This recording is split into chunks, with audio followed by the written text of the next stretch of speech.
Welcome to Eugene Cannabis TV. We got Dank on this side of the table, and we've got Jeremy over here, and we want to talk to you about some news stories and things that are happening in the cannabis world. The first thing I wanted to bring up real quick is the Global Marijuana March is coming up this weekend. That's May 3rd. We need people there. We need supporters of cannabis. We need to show our numbers. Past year, we haven't had a real good turnout, but we haven't been able to get the word out very well either. So we're trying to do a better job of that this year, and that's where we need your help. So if you could help get the word out, you can get on there, our email, send dankbagman@hotmail.com, and I can send you the info or anything you need to know. We can definitely can use some help to show up this Saturday, May 3rd.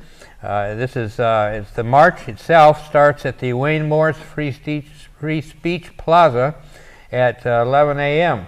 and it'll be winding around Saturday Market and through downtown Eugene. The marchers will be staying on the sidewalks, obeying pedestrian and traffic laws. That way we don't have to get a parade permit. And then the march will end up at the old Federal Courthouse Plaza at 7th and Pearl, and that's where the rally will be, and we'll have speakers and the information booth. So it's going to be really exciting. We're going to have our marijuana balloons that we from the Hemp Fest last year that we forgot to bring out. So we'll have them out and flying around. So that'll be colorful. And we're making signs. If you have any ideas for signs, get them to us so we can put them out and have them ready for this Saturday. One of my favorites is keep your hands off of my, law enforcement, keep your hands off of my medicine, that kind of thing. So if you got any ideas for posters, let me know. So anyway, let's, yes, dispensary bans, and that's been a real hot topic both on our show and in the cannabis world here in Oregon. The state of Oregon passed a law allowing medical marijuana dispensaries, and then he turned around and put in another law that permitted moratoriums or bans. In other words, the city could, for whatever reason, decide they didn't want to have one there, and they could put a moratorium for up to a year. Now, I understand that there's one city, I don't remember which, but I've heard that they have a permanent moratorium. So I don't know how they can do that. I don't either. The law said 1 year. That's what I thought. So I'm not clear on that. But there's a lot of things that are a little hazy about this whole procedure. And this article was in the Register Guard on the 22nd called Dispensaries in Limbo as Bans Spread. Medical marijuana cardholders in some parts of Oregon will have to look harder than they expected for dispensaries as cities and counties throughout the state enact ordinances to keep the pot shops from opening within their borders. Side note here, pot shops. You notice that reference? The Register Guard keeps talking about pot shop. They're medical marijuana dispensaries, Yeah, I don't know why. It shows their disdain, I don't know why, but they keep printing more negative things about marijuana than positive. Yeah. So anyway, it says a total of 13 Oregon counties and more than 100 towns and cities have passed moratoriums banning the pot shops since a law allowing dispensaries took effect March 1st. More than 30 other local governments are considering similar measures. Now, as an activist, and I've been on this medical marijuana from the beginning of the plan. I mean, I helped get the law passed. I've worked with the program. In my opinion, this moratorium was simply a vehicle for elected officials to show their disdain for marijuana and to keep it out, not in my neighborhood. And that's exactly what it was set up to do.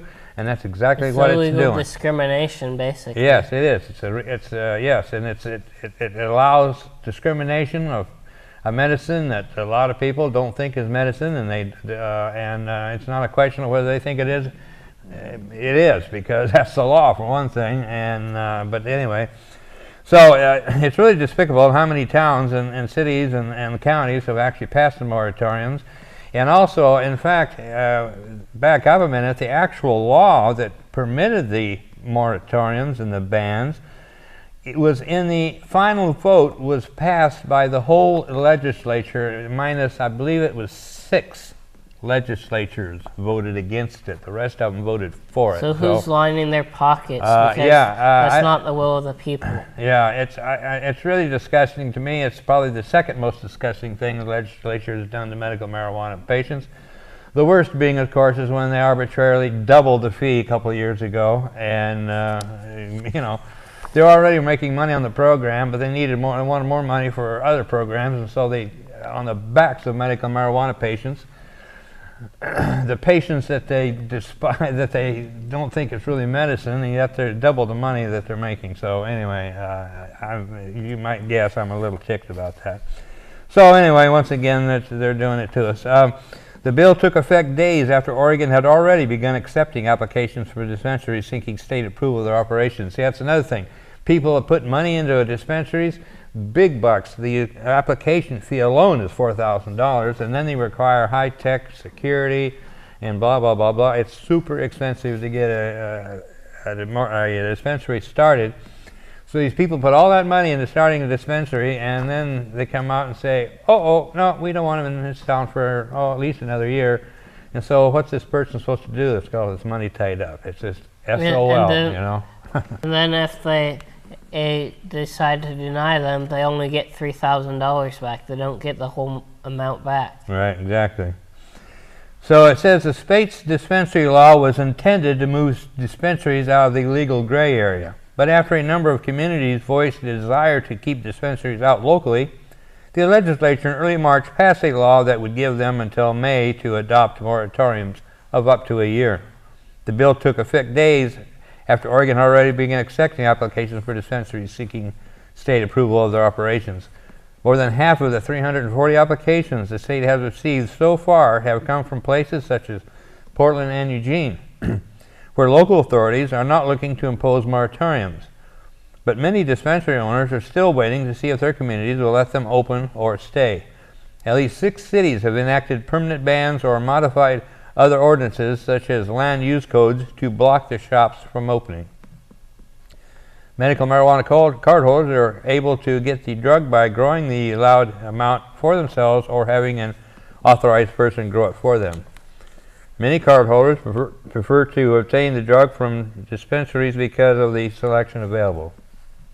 And because of all of the testing for potency and pesticides and...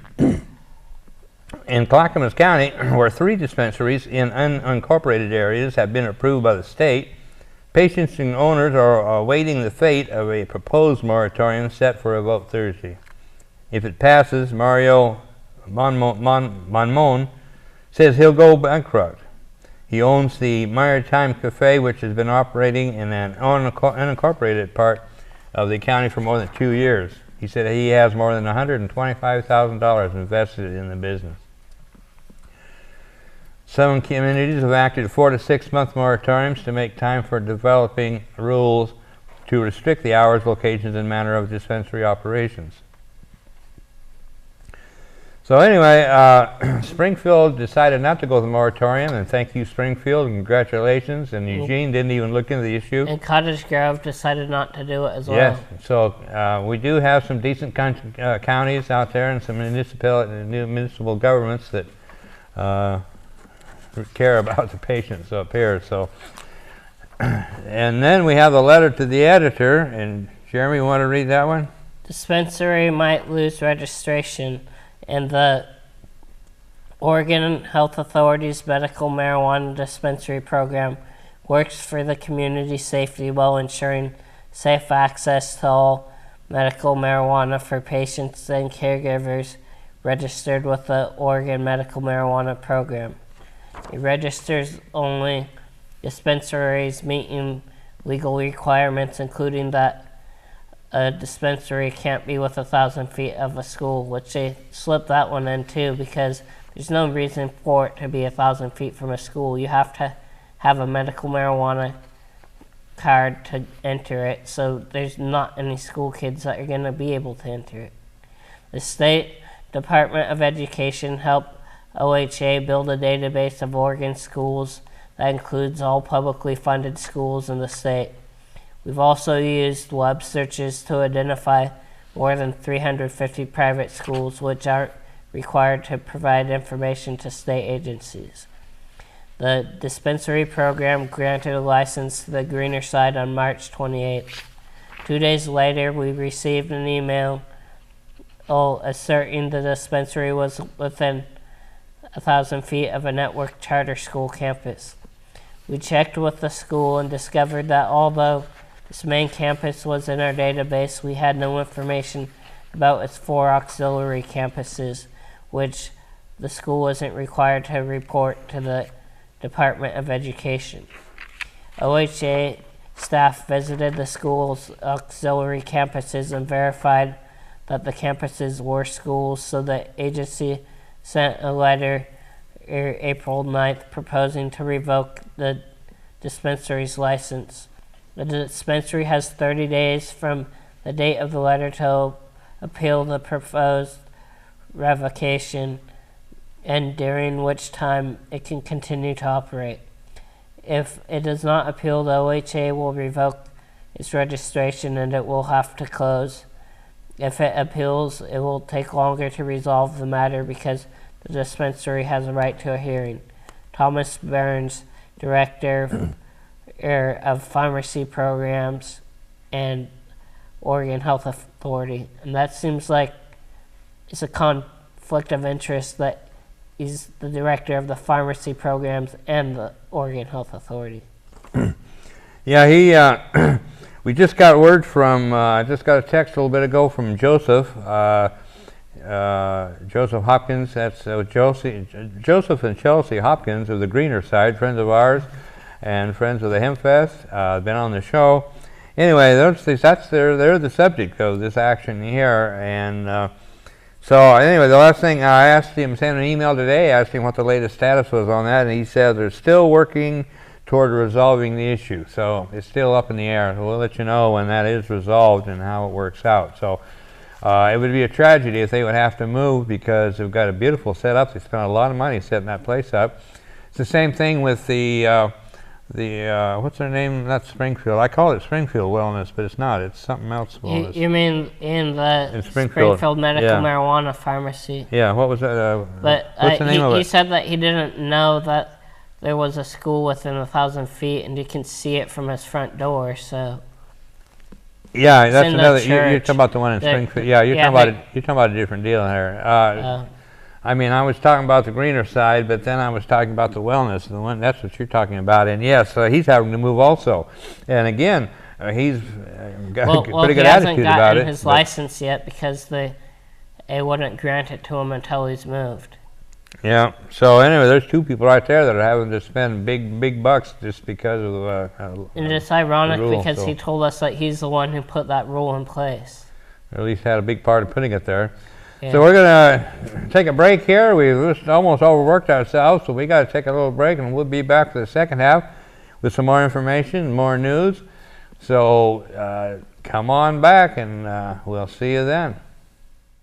Well, I smoked some marijuana with some people I like, just like everybody does from the East Coast to the West. I didn't even notice the cop on the bike, didn't know I was about to be the 20 millionth marijuana arrest. Should have fought for marijuana law reform, should have gone to the web and typed in norm. Norm to the L.org, norm will drop the A.org, baby. National Organization for the Reform of Marijuana Laws. Welcome back to the second half of the Eugene Cannabis TV. We got Dank on this side and got Jeremy on the other, and we've got the interesting story about Willie Nelson's daughter, and Paula Nelson. Willie Nelson's daughter advocates legalizing marijuana after a possession arrest. This came out of KVUE News and written by Sheldon Green. Austin, Willie Nelson's daughter was arrested Sunday, April 20th for marijuana possession. Country singer Paula Nelson today told KVUE about her parents' reactions and that her arrest was not a publicity stunt. The Paula Nelson band had just spent 2 weeks performing in Colorado, where recreational marijuana is legal, and received some souvenirs. The band then headed back home to Texas. We were driving back from Colorado, which of course is now recreational legal, And because of my lineage, I get a lot of gifts while we're there, said Nelson. These gifts were in the van when she was pulled over for speeding in Menard, which is 2 hours west of Austin. The officer found less than 2 ounces of marijuana and some edible treats containing pot. I really didn't know what the right thing to do was, said Nelson. They asked if they could search, and I said, okay, and I pretty much knew what was going to happen after that.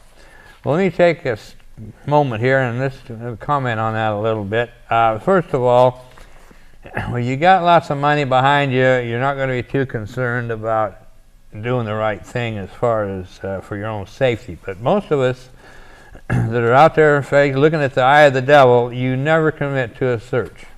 Our friend Brian Michaels, attorney Brian Michaels, has told us, never consent to a search. If you consent to a search and they search your vehicle or whatever residence and they find something, there's nothing they can do to help you, a lawyer can do to help you, because you consented.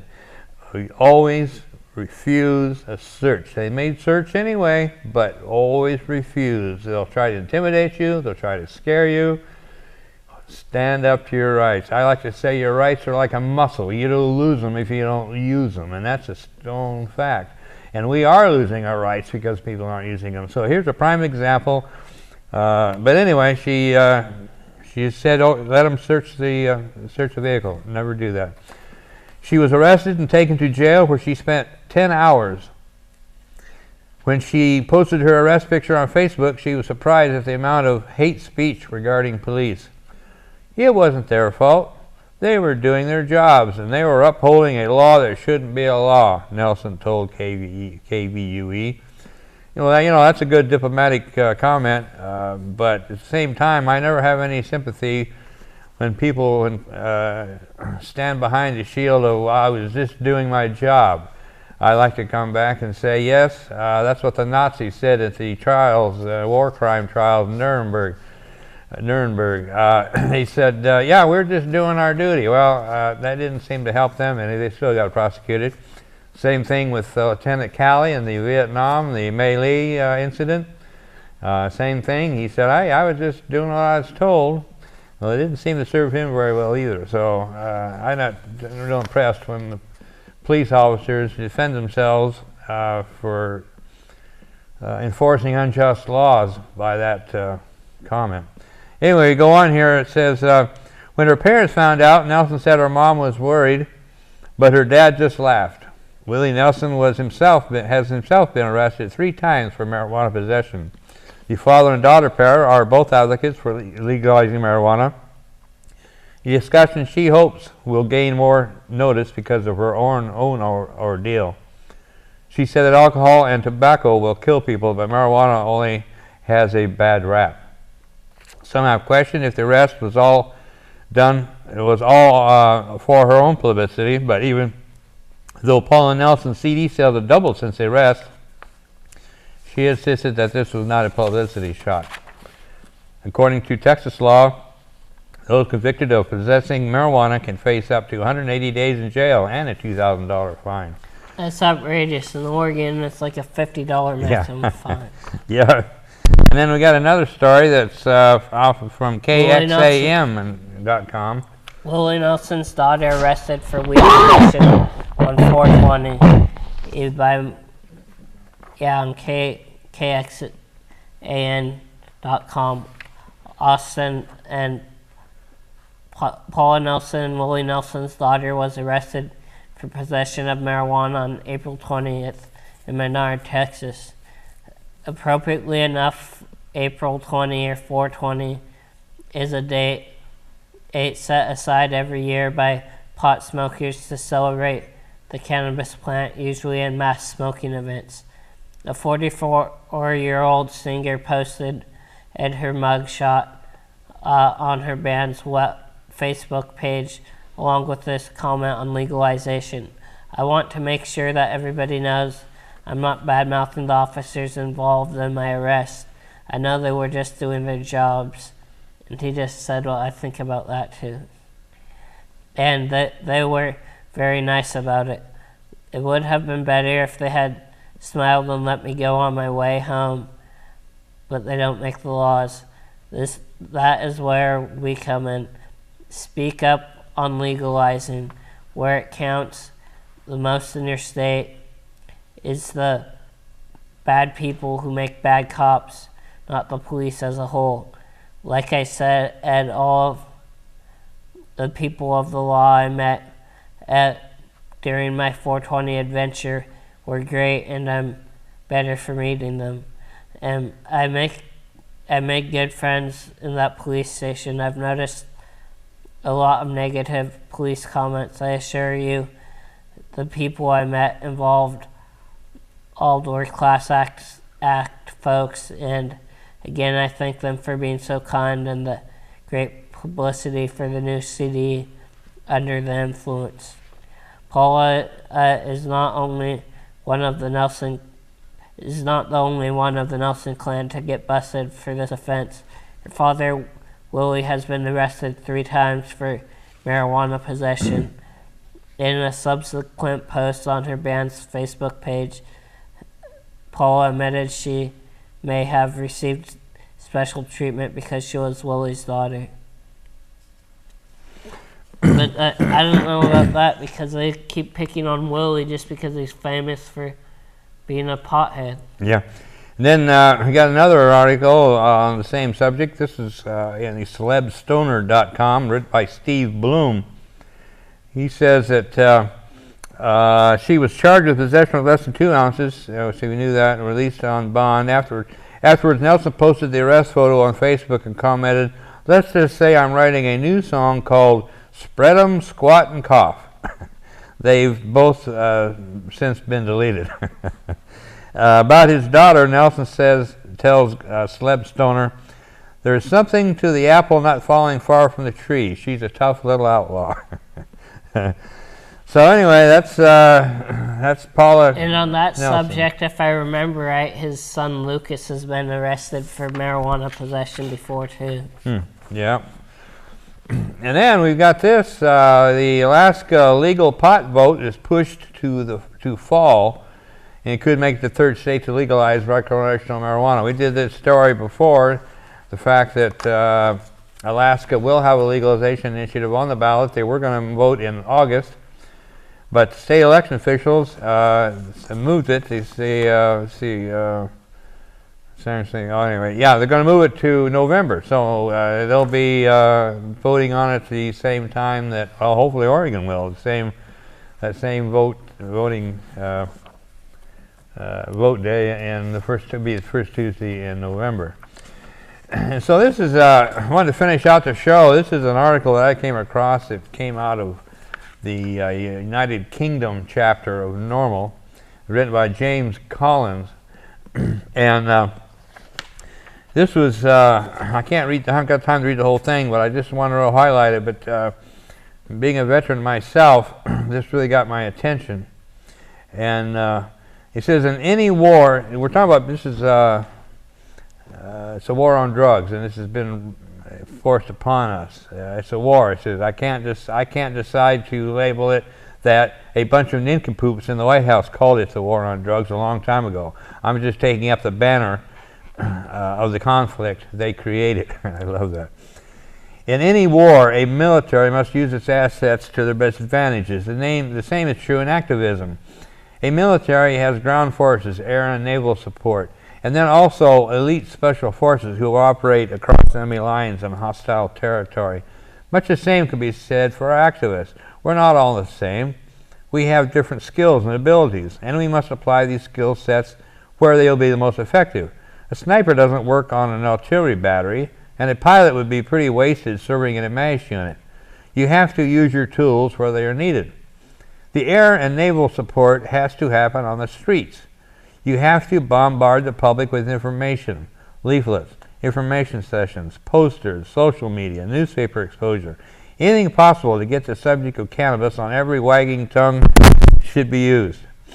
Should be used. You need to spread the idea that cannabis is safe, like a virus, throughout the population. This is why blogs, magazines, and even silly pictures with funny captions are genuine activism. Information is a weapon. You must use every delivery method possible to spread it. These special forces are the so-called professional lobbyists. They're a bunch of guys with lots of credentials and nice suits who do things like have meetings with ministerial panels and advisory councils. They leave the academic skills and the other official credentials to get in the door with these snobs we all elect to run the world for us. They work on the inside, pressuring officials and pushing the agenda through the mechanisms of mainstream public institutions. Their job is very important, but they can't do it all alone. They need support. Just like an air war is useless without boots on the ground, cutthroats and spies aren't effective without an army at the front line keeping the pressure on. The French resistance couldn't have accomplished much sabotaging Nazis if nobody was landing at Normandy. And see, I love this analogy, and it just makes so much sense. The last and most numerous of these assets is the infantry, the boots on the ground like us, regular folks who sign up for the cause. They have to keep the pressure on enemy lines at all times. One of the ways they do that is through occupation or protest. They assemble in public and make a huge display of just being there to make their point, creating the picture of public support behind those other assets. As far as that goes, as we have our global marijuana march on Saturday. Exactly. Thank you for bringing that up, Jeremy. And it's that's right. It's Saturday, May 3rd, at 11 o'clock at the Freedom Plaza at 8th and Oak. And then the rally itself will be at the Federal Courthouse at noon, high noon, on 7th and Pearl. So come down, show your support, whether you use cannabis or not. If you think it's a freedom issue, please come on down and show your support. We always have a lot of fun with our signs. We have speakers. We have information booths and be waving to the people driving by, getting a lot of horn honks and waves of support. So hope to see you there.